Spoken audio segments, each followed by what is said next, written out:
The moons were gone, not hidden by storm or swallowed by eclipse, but gone like someone had reached up with cupped hands and taken them gently from the sky. Yara stared into the hollow dome above, the starlight thinned and trembling as though it, too, was afraid. Her breath plumed in the cold night, curling like the ghosts of old prayers. The wind was still, as if the world was holding its breath. Behind her, the settlement had long since quieted. Lights dimmed early these days, conserving heat and hope in equal measure. The dome's environmental stabilizers were failing by degrees. Food was being rationed. Rumors spread like cracks through ice first small, now webbed across every surface of conversation. But none of that explained the missing moons. Yara clutched her shawl tighter and looked again. Still no moons. They found the crater the next morning. Not a meteor impact, there was no debris, no signature. Just a gentle scoop in the frozen earth, like something vast had landed softly, then vanished. The snow around it had melted and refrozen in strange lacework patterns. And in the center was something breathing. "It's not a drone," murmured the elder scout. "Not anything from the surface either." Yara stepped forward, ignoring the hissed warnings behind her. The shape was massive, half buried in crystallized soil. Wound coils of something like wings draped over it, fractured iridescence catching even the dullest sunlight. It opened one eye, not a machine, not a beast, a dragon dot in Yara's heart, which had been frozen for years under layers of grief and duty, stumbled once. He didn't speak, not in words, not at first. They brought him inside. The dome's pressure seals groaning under the adjustment. He shimmered faintly with every breath, scales flickering with memories too large for language. Children hid behind steel supports. Elders prayed in whispers. Some wanted him exiled. Others feared what that might awaken. But he never stirred in anger, only watched Yara. She was the one who brought him water, who offered fire berries, though he did not eat, who sat with him when no one else dared. In the quiet, something old and unseen began to knit itself back together. "Do you remember the stars?" she asked one night, watching the artificial dusk roll over the dome. She didn't know why she said it. Maybe because he always looked up, because even without eyes shaped like hers, he seemed to mourn the same sky. He tilted his head. The metal plates around his brow glowed faintly. Then she heard him, not aloud, but within. "They are not gone, merely sleeping, like I was." Her breath caught. "You can speak. You are the first to ask with your heart." She laughed, and it cracked. Something open in her, something tender and feral all at once. He told her his name had been lost when the stars first burned, that he was born of breath and stardust, of gravity and longing, that his kind were guardians of wishes so old they'd fossilized into myths. They had wrapped the planets in silence, letting new voices grow. But something had called him back, a wish buried deep, made by a dying soul beneath a sleeping sky. Yara flinched. Her mother's last words echoed through her. "Don't let them take your wonder." Had it really reached this far? Through time, through him, winter tightened its grip. The dome's temperature dropped. Systems failed. The colony prepared to evacuate. But Yara stayed. Her people didn't understand. They couldn't hear the way. The dragon sang to the stars at night. Couldn't see the subtle shift in the constellations above the dome. Bending, listening. "Come with us," her brother pleaded. "Please, we have a chance. Out there." She kissed his cheek and gave him her blanket. "This is my chance." He left her weeping at the dome's edge. The dragon's voice grew stronger in her mind. He showed her memories, comets whispering secrets, moons weaving lullabies. A vision of a world before memory, when dragons drifted between stars, stitching hope into planetary soil. But he also showed her his pain, loneliness so vast it curled into madness, the burden of remembering all that was forgotten. And through it all, he saw her. Small, mortal, burning with a kind of stubborn love he thought only stars could hold. She touched his brow one night. "I wished for you, when I was small, when I thought." No one listened. He pressed his massive head into her palm. The scales were warm now, and I heard, even as I slept, even as your world turned silent. The air shimmered around them. Frost evaporated. Then the first moon returned, not gradually, but all at once, snapping into place like a memory reclaimed. Then the second, the third dot, and when the final moon emerged, wrapped in sapphire haze, the stars sang, lights burst across the sky. Northern lights like auroras danced within the dome's crumbling roof. A tremor shook the settlement's heart and warmth flowed back into the soil. He had awakened them, all of them. Through her. They say the dragon left the next morning, that he unfolded wings larger than the sky and rose beyond gravity's reach. But some say he didn't go alone, that if you stand beneath the new moon and close your eyes, you'll hear the voices, one vast, one human singing to the stars together. And if you listen closely, the stars sing back. The stars bled quietly that day. It was said that when a wish died without ever being spoken, the sky mourned in silence, dimming one more light from the infinite tapestry.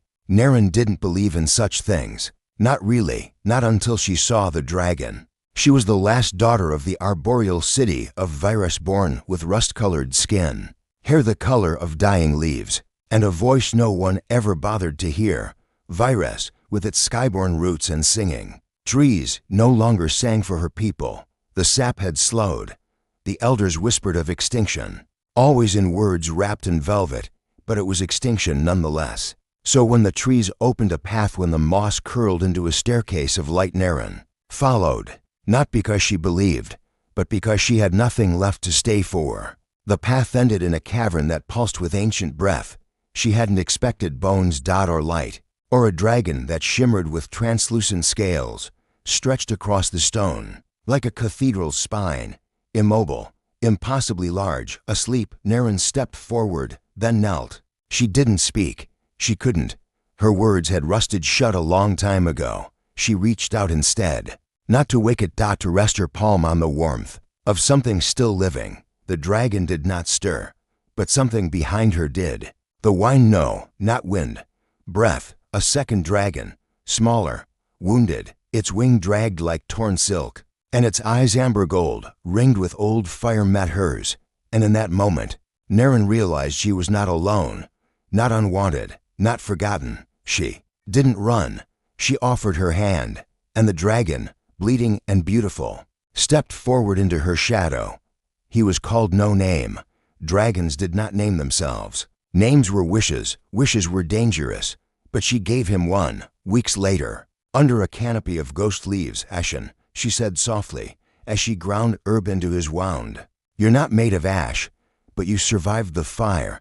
His tail curled gently. The first sound he made was not a growl. It was something quieter, a sigh. Naren learned that dragons do not weep. Not for themselves. But when she spoke of her hollow city, of the sapless trees, and the voices that never called her back, Ashen listened. When her words ran dry, he sang instead. Not with a voice. With wind, with fire coiled low, with the hum of his body curled around her tent each night, a silence that smothered the ache inside her. Seasons changed. He healed.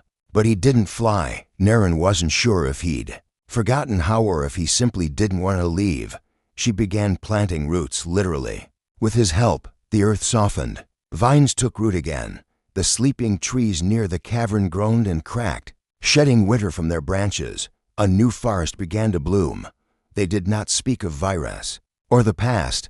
They built new myths. One evening, she pressed her forehead to his scaled jaw and whispered, "Do you dream?" His eyes, once so stormy, softened. He leaned into her, warm. His breath touched her neck like prayer.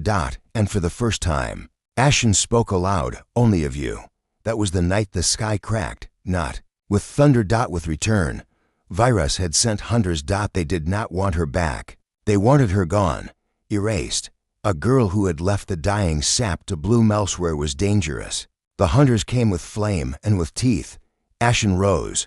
He did not roar. He didn't need to. The forest heaved. The trees moved for him. And when it was done, when the last blade fell into the moss, Naren stood at his side. Her voice trembled. "You flew." Ashen lowered his head. Blood glistened along his horns, but his eyes never wavered. "I would burn 1,000 skies for your one breath." They returned to the cavern where the older dragon still slept, but something had changed. The air shimmered. The stones breathed with pulse.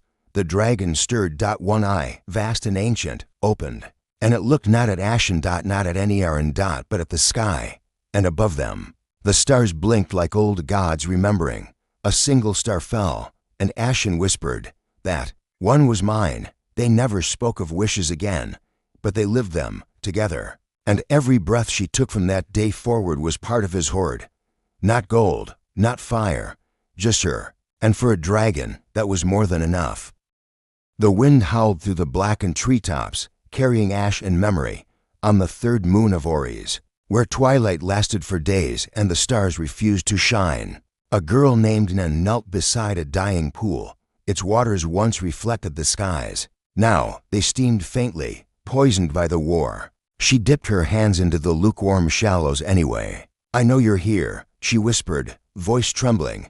"You heard me once. You must have. Please answer me again." Silence, save for the hiss of rising mist. Then a ripple. Then two.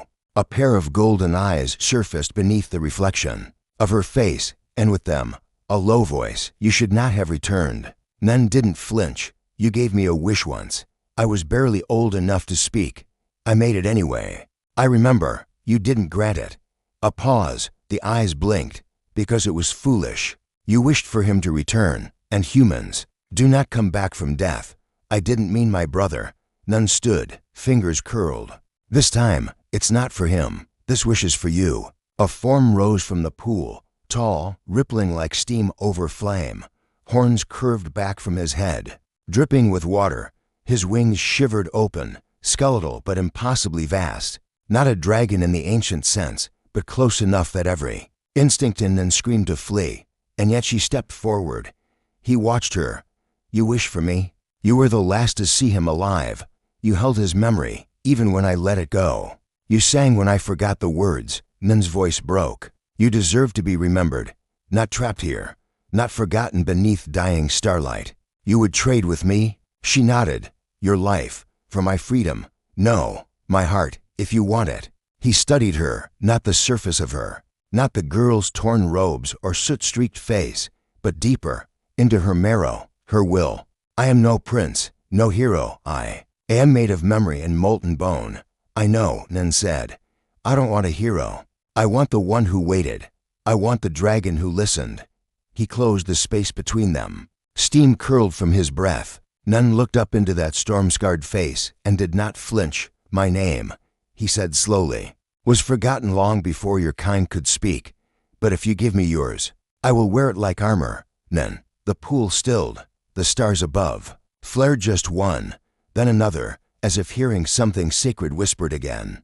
"I will never forget it." That night, they sat beneath the first unclouded sky Ories had seen in years. Nan curled close to the scaled warmth of his side, listening as his voice shaped her lullaby in the ancient tongue.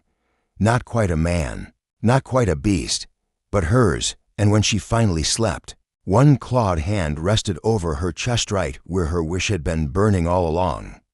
The path to the high observatory was broken jagged glass underfoot, doors sealed by frost, and murals crumbling to cosmic dust. And yet, she climbed not out of duty, not anymore, but because the stars whispered her name, and because someone waited. She had once been called many things: seeker, archivist, star curse, but now she had only her name, Miri, and a cloak she had stitched herself, layer by layer, from sun-faded banners and forgotten temple shrouds. It was warm, though the cold bit even inside her bones. The high mountain air was thin, but she'd grown used to holding her breath between galaxies. The observatory loomed in the stormlight, its great lens cracked in a spiral pattern, glass panes webbed by ancient impacts. The place had not been touched since the collapse of the gate poths, not since the stars turned inward. Inside, it smelled of old metal and vacuum-blasted stone. The cryosarcophagus, tilted and dust-covered, still pulsed faintly. Miri stood before it. Eyes dim, she placed her gloved hand on the sarcophagus. "It's me," she whispered. The pulse quickened. His name was Terran, but she'd only ever called him Brightwake. He had been the one to show her the silent maps, the latticed starways, the languages encoded in spectral decay. He spoke in constellations and loved like the void, patient, limitless. They'd studied together beneath the constellation gates, back when starlight still passed through them. when the old kingdoms aligned with cosmic tides and wishes meant something. Before the war, Mary had made the wish herself, a desperate prayer for a timeline where he lived. No matter the cost, he had volunteered for the last journey, to enter the gate's collapsing heart, to sleep in timefold cryo while she rewired destiny. She failed. The gates shattered, the stars forgot. But he remained, waiting. Mary. The voice rasped from within the sarcophagus. Her breath caught. The lid hissed, slow and ancient. Vapor curled from the seams. He blinked once, eyes glowing faint golden. The dark, not human anymore. Not exactly. You kept your promise, he said. She laughed, hand wept. I kept some of it. His fingers, trembling, found hers. Ice-cracked skin met frostbitten warmth. Outside, snow began to fall in the shape of forgotten glyphs. The observatory still spun its ceiling like a planetarium. Broken lenses displayed fractured images, yet even fractured, they revealed truths. The gate pattern never ended, Mary said, placing thin Starlin's discs across the panel. It twisted back, became a spiral, a recursion. Terran touched the edges. His skin sparked faintly. It needs a keeper, she said, not meeting his gaze. Someone who remembers what came before. Who can keep the pattern steady? You, he said. She closed her eyes. It means staying. Forever. Then stay, not as the last gatekeeper. As the one I wished for. She turned. He was still half stubborn, half ghost. But his heartbeat was real. His kiss was warm. And when they lay together, curled in a blanket of ancient constellations, the night above shimmered. Stars bloomed where there had been none. Weeks passed, then months. The observatory was lit again, dim amber lights and glass. Trails rethreaded by her hands. Visitors came. Pilgrims who remembered only fragments of the old stories. Children born in vault ships who had never seen starlight unfiltered. Mary told them. She told them of gates, of wishes, of the dragon-shaped storm that once guarded the polar sky, of Brightwake, the man who slept until time called him back.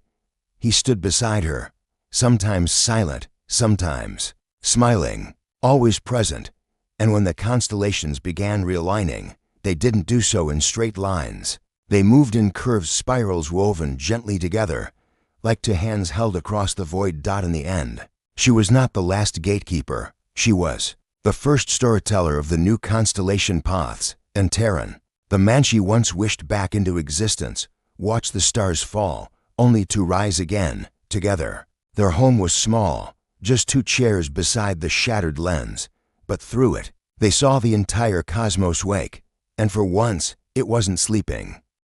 The child found the dragon first. The last moon had crumbled a decade ago, and the stars were dimmer than she remembered from her father's stories. She'd never seen a sky full of stars, not really, not before the forgetting began. But she'd seen one last dragon, hunched like a mountain, half buried in a field of stardust and silence. She was barely 10 when she touched its scale. Her name was Sarah, and the dragon woke. Sarah lived in the ruins of a station once called Mirabelle Prime. Her father told her it had been a gate once, a corridor of miracles. Now it was rust and moss and dreams. They were caretakers of what little was left. Her father kept the archives. Sarah kept the last blooming tree alive by singing to it. But she never expected her voice to wake something so old, so forgotten. The dragon didn't speak, not in the way humans did. Its name was untranslatable. It came to her in dreams, coiled around broken planets, its body glowing with the last syllables of a language the stars had abandoned. It watched her. It listened. And then it sang. By the time she was 15, she no longer believed the rest of humanity existed. Broadcasts stopped. The sky's pulse went faint. No ships passed Mirabelle Prime.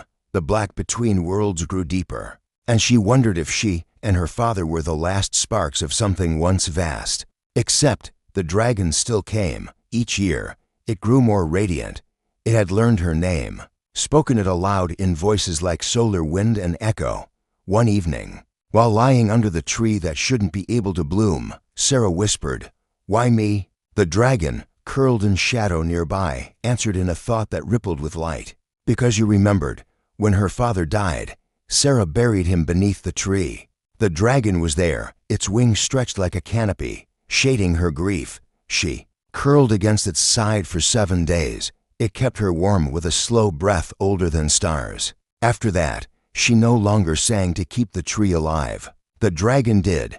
She no longer needed to speak. It was her companion, her guardian, her anchor. And slowly, it became something more. She didn't tell it the word for what it was. She didn't think it would understand, but she felt it when it lay beside her longer each night, when it stopped flying far, when it began carving her name into fallen comets with its claws. Sarah was 20 when she kissed its snout.